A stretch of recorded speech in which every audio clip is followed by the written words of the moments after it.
Hi friends, welcome to Rams official plan. ఈరోజు topic డబ్బు ముఖ్యమా, బంధం ముఖ్యమా?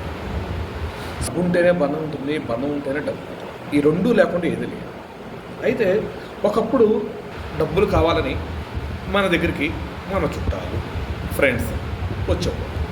ఒకప్పుడు డబ్బు ఉంటే మనందరూ సహాయం చేసేవారు. కానీ ఈరోజు పరిస్థితుల్లో అలాంటి సిచ్యువేషన్స్ లేవు దాదాపు. అయితే అలాంటి డబ్బులు ఇవ్వలేకపోయినా వాళ్ళు అడిగిన దానికి మనం ఏదో సహాయం చేయగలుగుతాం. అలాంటి సహాయంలో ఈరోజు మెయిన్గా ఉంటుంది ఫైనాన్స్.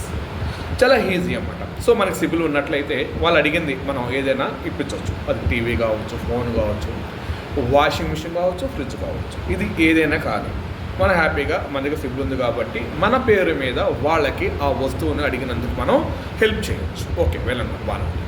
అయితే ఇది 1 నెలకో 2 నెలలకు ఉంటుంది. దాదాపు ఆల్మోస్ట్ 12 months దాకా ఉంటుంది. ఈ 12 monthsలో వాళ్ళు ఎవరి మంత్ పే చేస్తూనే ఉంటారు. ఒకవేళ ఏదైనా కానీ 1 నెల ఇబ్బంది అయినట్లయితే అది చెక్ బౌన్స్ అవుతుంది. ఆ చెక్ బౌన్స్ అయినప్పుడు దానికి మనం ఛార్జెస్ కడతాము, ప్లస్ అది మన ఎఫెక్ట్ కూడా ఉంటుంది, సిబిల్ ఎఫెక్ట్. 1 నెలతో ఓకే వెళ్ళనుకుంటే ఇబ్బంది ఏం లేదు.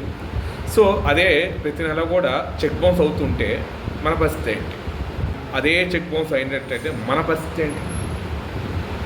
మనకి వస్తువు కావాల్సి వస్తే మన సిబిల్ లేకపోతే మనం ఎవరిని అడగాలి?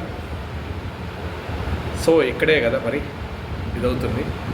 డబ్బు ముఖ్యమా, బంధం ముఖ్యమా అనే క్వశ్చన్ వస్తుంది. సో గైస్, ఈ యొక్క టాపిక్ మీకు నచ్చిందని అనుకుంటున్నాను. మీకు నచ్చినట్లయితే please share and subscribe. Next టాపిక్లో మరింత వివరంగా ఈ యొక్క టాపిక్ గురించి మాట్లాడతాను. Thank you very much.